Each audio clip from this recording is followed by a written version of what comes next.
बात आज एक ऐसे मुद्दे की करेंगे जिसको सुनते ही आपकी रूहें कांप जाएंगी, क्योंकि बंगाल में सत्ता परिवर्तन नहीं हुआ है, बल्कि ये बहुत ही जरूरी था भारत के सुरक्षा के दृष्टिकोण से। क्यों मैं ऐसा कह रहा हूं? क्योंकि अब जो तृणमूल कांग्रेस में जो टूट हो रही है और जिस प्रकार से आज 58 से ज्यादा जो विधायक है उन्होंने जो कह दिया, एक लेटर भी सौंप दिया है खास करके विधानसभा स्पीकर को, ये तो बस उसका एक ट्रेलर है। दरअसल बात बहुत बड़ी है और बहुत गहरी साजिश रची जा रही थी पूरे भारत से बंगाल को, और बंगाल के साथ साथ जो कुछ नॉर्थ ईस्ट के स्टेट हैं उनको किस अलग करके और फिर बांग्लादेश को मिलाकर के कुछ और बनाने की योजना बन रही थी। और इस योजना को बनाने में सिर्फ बांग्लादेश की भूमिका नहीं है। बांग्लादेश की भूमिका क्या होगी? बांग्लादेश तो भूखा नंगा देश है, उसकी क्या औकात कि वो कुछ बनाने की स्थिति में हो। दरअसल इसके पीछे बहुत सारी एजेंसियां काम कर रही थी। उसमें सीआईए काम कर रहा है, उसमें आईएसआई की मदद ली जा रही है, और इसमें ये पूरा फंडिंग सीआईए के जरिए की जा रही थी। सीआईए इसको लेकर पूरी रूपरेखा तैयार कर रहे थे। और यही वजह है कि जब मार्को रूबियो जब पहुंचे भारत, तो वो दिल्ली नहीं उतर करके बंगाल उतरे थे। आप समझिए कि ये पूरा मामला कैसे अब धीरे धीरे जुड़ता जा रहा है। इसके डॉट्स आप जोड़ेंगे तो एक एक करके वो सारे डॉट्स जुड़ जाएंगे, और उन सारे डॉट्स का जो एक जहां से इसकी शुरुआत होती है वो आपको पहुंच जाएगा धीरे धीरे, हो ना हो, ममता बनर्जी यानी कि टीएमसी के आसपास। अभी तो जल्दबाजी होगा कहना कि ममता बनर्जी की क्या भूमिका रही है इसमें, लेकिन जो खबरें आ रही हैं और जिस प्रकार से अब बंगाल में कहा जा रहा है, उससे अब ये लगभग लगभग तय माना जा रहा है कि इसमें भूमिका तृणमूल कांग्रेस के आला कमान यानी कि ममता बनर्जी और अभिषेक बनर्जी की थी।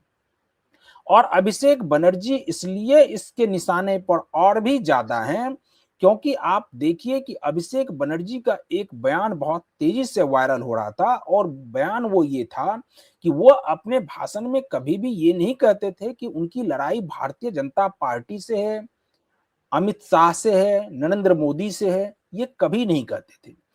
उनके भाषण में ये कहा जाता था कि वो तो एक सप्लीमेंट्री था कि उनकी लड़ाई में वो जोर देते थे बाद में, लेकिन उनका जो मुख्य मकसद था वो कहते थे कि यूनियन ऑफ इंडिया से उनकी लड़ाई है। यानी आप सोचिए कि लड़ाई, अगर कोई पार्टी चुनाव लड़ रही है तो उसकी लड़ाई यूनियन ऑफ इंडिया से कैसे हो सकता है? यानी कि इसके पीछे कुछ साजिश और बड़ी रची जा रही थी। और अब जो खास करके ढाका में जो 26 तारीख की आधी रात को मीटिंग हुई, अब ये सारे डॉट्स जुड़ते जा रहे हैं। आज इसी मुद्दे पर हम लोग बातचीत करेंगे, और इस बातचीत में हमारे साथ जुड़ रहे हैं राजनीतिक विश्लेषक हैं और वरिष्ठ पत्रकार हैं संजीव प्रियदर्शी। संजीव जी, ये अब धीरे धीरे करके हम लोगों ने इस खबर को दिखाना शुरू किया था, और अब देखिए कि जिसको लेकर हम लोग पहले थोड़े उतने मुखर होकर नहीं बोल पाते थे, क्योंकि जब तक कुछ सत्यता सामने ना आ जाए तब तक बोलना बहुत जल्दबाजी हो जाता है। और अब देखिए कि जो खुद ममता बनर्जी हैं, उनके तरफ से ही अब इस प्रकार के बयान आ गए और उसके बाद ये सारे डॉट्स जुड़ने लगे हैं। क्या आपको लगता है कि कुछ बड़ी गहरी साजिश चल रही थी? बिल्कुल, नमस्ते प्रवीण जी, हमारे दर्शकों को भी मेरा प्रणाम। जी। निश्चित रूप से ममता बनर्जी और टीएमसी के जितने डॉट्स आप कनेक्ट करेंगे, और कल जो ममता बनर्जी ने जो बयान दिया प्रवीण जी, हम्म। जो कि पूरी तरह से भारत विरोधी बयान था, जो हम्म। हादी नाम का जिहादी जो मारा गया था वहां, उसके बिल्कुल। शूटर को लेकर जब बयान दिया, तभी मैंने आपसे व्यक्तिगत चर्चा में कहा था कि यह बिल्कुल एंटी नेशनल बयान। और बिल्कुल। जो टीएमसी टूट रही है प्रवीण जी, हम्म। जब बात हुई है, ऐसे बहुत सारे अधिकारी हैं जिससे हमारी बातचीत होती रहती है। जो टीएमसी जो टूट रही है वो केवल इसलिए नहीं टूट रही कि ममता बनर्जी कमजोर हो या अभिषेक बनर्जी का कोई भविष्य नहीं। टीएमसी इसलिए टूट रही है क्योंकि टीएमसी पर राष्ट्र के विरुद्ध साजिश करने का एक गंभीर आरोप, ये आरोप है। और हो सकता है कि उनके विधायक ये बात जानते हैं, उनके नेता ये बात जानते हैं, इसलिए तो उनके मुस्लिम विधायक भी पार्टी तोड़ के भाग रहे हैं ममता बनर्जी को छोड़कर। आप सोचिए, और आज हर जगह यही छप रहा है कि मुस्लिम विधायकों तक ने ममता बनर्जी को का साथ छोड़ा, उन्होंने साथ छोड़ा क्योंकि ममता बनर्जी जिस रास्ते पर निकल गई थी उस रास्ते पर कोई भी भारत का नागरिक चल नहीं सकता। जो भी आरोप है हम डॉट्स बताएंगे और जो भी आरोप है निश्चित रूप से उसकी जांच होगी। पहले मैं डॉट्स बताता हूं। देखिए, सबसे अचानक लोग हैरान हो गए थे काफी पहले जब ममता बनर्जी ने अशोक स्तंभ जो राष्ट्रीय प्रतीक था उसके सिंबल को बंगाल सरकार का, बंगाल प्रशासन का सिंबल मानने से इनकार कर। सोचिए, और ये जो संविधान का किताब लेकर घूमते हैं हमारे विपक्ष के नेता, उनको क्या ये संविधान का अपमान नहीं लगा? उनको नहीं लगा कि ममता बनर्जी और टीएमसी ने संविधान को बिल्कुल किनारे रख दिया? और ये कपिल सिब्बल को नहीं लगा कि अशोक स्तंभ के जगह आप भी संजीव जी कमाल बात करते हैं। कपिल सिब्बल को क्यों लगेगा? कपिल सिब्बल को तो इस देश में अब रहना जो है वो बहुत मुश्किल सा लग रहा है, और आप कह रहे हैं कि उनको ये नहीं लगा कि चिन्ह बदल गया। वो क्यों लगेगा उनको? देखिए, बस उस पर मैं एक ही लाइन बोलूंगा और उसी में बूंद में समुद्र है कि उसका परिवार शायद पाकिस्तान के सेकुलर मुसलमानों से डर के भाग के भारत आया था। शायद उसने बोला था सीए में बहस के दौरान, पाकिस्तान के जो बहुत सेकुलर लोग थे, खास करके सेकुलर उन्मादी जिहादी लोग, शायद उससे अपने परिवार की इज्जत, आबरू, माल जमाल सब बचा के भाग आया था उसका खानदान। क्योंकि पाकिस्तान में तो एक भी बड़ा लॉयर हिंदू नहीं है। यहां सिब्बल अगर वहां रहता तो वो तो नाली की सफाई करता। एक भी हिंदू पत्रकार नहीं, एक भी हिंदू एक्टर नहीं, एक भी हिंदू वैज्ञानिक नहीं, और एक भी हिंदू बड़ा वकील नहीं। किसी का नाम सुना है क्या हमने पाकिस्तान में? तो सिब्बल किस खेत की मूली था? बूंद में समुद्र बोल दिया। और वो आज आके एशेम्ड है तो जाए जहां पे जाना है, कौन रोक रहा है? नागरिकता छोड़े जाए अपना। हो सकता है उसके भी लिंक हो, ये भी जांच का विषय होना चाहिए कि बहुत सारे ऐसे जिहादियों की पैरवी होती रही सुप्रीम कोर्ट में, रात में दरवाजे खुलते रहे सुप्रीम कोर्ट के। हम बहुत सुप्रीम कोर्ट का बिल्कुल सम्मान करते हैं, हम सुप्रीम कोर्ट का बहुत ही सम्मान करते हैं, लेकिन जो दरवाजे खुलवाते उनके बारे में बोल रहे हैं, उन वकीलों के बारे में। अब आइए डॉट्स कनेक्ट करते हैं प्रवीण जी। पहला डॉट ये था कि भारत के राष्ट्रीय प्रतीक अशोक स्तंभ को हटाकर इन्होंने विश्व बांग्ला लोगो को अपनाया, और विश्व बांग्ला में बंगाली अक्षर ब का डिजाइन। अब बांग्लादेश में भी पहला शब्द क्या है? ब। वहां भी है, बांग्लादेश में भी, और बंगाली ब यहां भी है। ठीक है, कोई दिक्कत नहीं, हमें बांग्ला से तो कोई दिक्कत नहीं।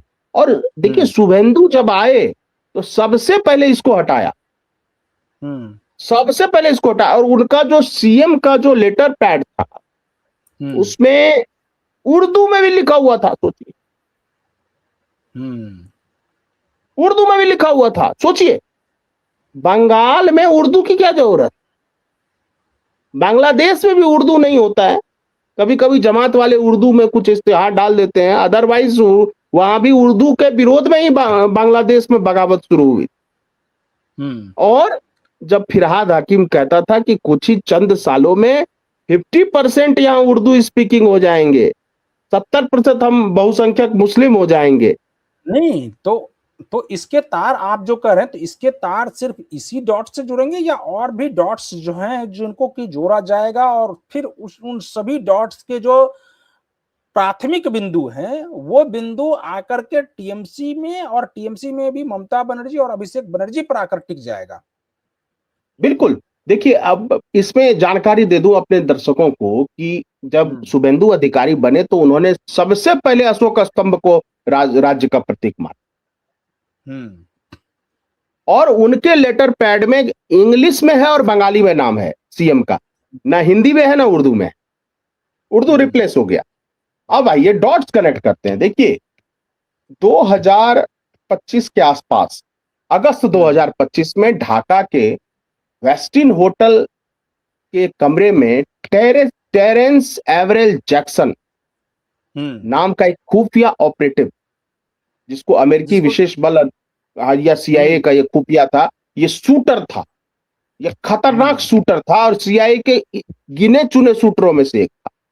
बिल्कुल। ये मृत मिला, ऐसा कहा जा रहा है, ऐसी थ्योरी है सामने, और कई मीडिया रिपोर्ट्स में दावा किया गया है कि इस बात की जानकारी रूसी खुफिया एजेंसी एफएसबी ने राव को दी कि यह हम्म। जो एरवेल जैक्सन है, यह भारत के किसी शीर्ष नेता पर हमले की तैयारी ढाका में बैठ के कर, और हम्म। फिर उसकी और शायद संदेहास्पद।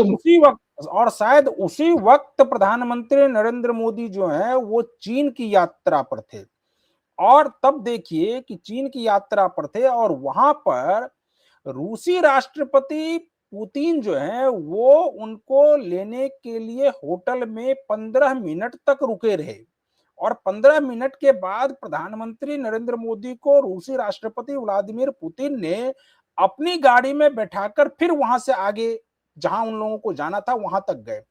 क्या आपको लगता है कि ये सूचना जो है ये रूसी राष्ट्रपति को भी थी और इसीलिए वो इस चीज के लिए इंतजार करते रहे कि प्रधानमंत्री मोदी आएंगे और फिर उनको वहां से उनके साथ जाएंगे, उनको लेकर जाएंगे? हाँ, बिल्कुल। देखिए, चूंकि ये वाली भी सूचना रूसी खुफिया एजेंसी एफएसबी ने ही राव को दी थी, research and hmm. Analysis wing को, R&W को दी थी, बिल्कुल। जो भारत का गुप्तचर एजेंसी है। और इसके बाद वो शूटर, वो सीआईए का शूटर मृत मिला था संदिग्ध परिस्थितियों में। और हम्म। ऐसा कोई विदेशी नागरिक मृत मिले ढाका में और उसको हम्म। बिना पोस्टमार्टम के अमेरिकी दूतावास को सौंप दिया, हम्म। सोचिए, बिना पोस्टमार्टम के। और तारिक बिल्कुल। रहमान ने अभी कहां बात की, मिलके रात में प्रोटोकॉल छोड़ के कहां गया था? अमेरिकी अमेरिकी दूतावास। राजदूत की तरह। हम्म। और कौन था उस समय? यूनुस। यूनुस भी उसके साथ था, और कोई अधिकारी बिल्कुल। नहीं था। अब देखिए, ये तो एक डॉट्स, एक बिंदु है। दूसरा क्या है, देखिए, उसके बाद मार्च 26 में एनआईए ने 6 यूक्रेनी नागरिक और एक अमेरिकी नागरिक को गिरफ्तार किया। आतंकी साजिश भारत क्या, से। और इसकी भी सूचना, हाँ, भारत में किया गया, ये दिल्ली में किया हम्म। गया, लखनऊ में किया गया, कोलकाता के हवाई अड्डे से भी किया गया। और ये बिल्कुल। बाहर भागने की फिराक में थे ये सब। और हम्म। इनका ये था कि ये जो है, जो भारत विरोधी तत्व है, उनको ड्रोन वारफेयर की ट्रेनिंग देने आए थे ये। बिल्कुल। और एक जो अमेरिकी नागरिक है जिसका नाम है मैथ्यू वैन डाइक, हम्म। ये खतरनाक ट्रेनिंग देने में या खतरनाक मिशन को अंजाम देने में इसको बहुत ही एक्सपर्ट माना जाता है। इन सब के विरुद्ध यूएपीए के तहत कार्रवाई हुई है, यानी गैर हम्म। कानूनी गतिविधि रोकथाम अधिनियम, एक तरह से आतंकवादी गतिविधियों में इनको गिरफ्तार किया गया। और इसके बाद हम्म। देखिए क्या कह रहा है यूक्रेन दूतावास, कि यह गिरफ्तारी राजनीति से प्रेरित है और यह रूस द्वारा दी गई गलत जानकारी पर आधारित। अब हम्म। बताइए, इन सब की जो धुलाई हो रही होगी, जो 3rd डिग्री का टेम्परेचर चढ़ाया गया होगा इन पर, तो इन्होंने तो उसके बहुत बाद तो सारे बहुत राज सारे उगले राज होंगे। सामने आए होंगे। बिल्कुल, बहुत सारे राज, ऐसे राज हम्म। सामने आए होंगे। और उसके तार, क्या आपको लगता है संजीव जी कि उस राज के बाद उसके तार जो है वो Bengal, Bangladesh, ISI north in east, सब से जुड़ रहा है? बिल्कुल बिल्कुल, सबसे जुड़ रहा है।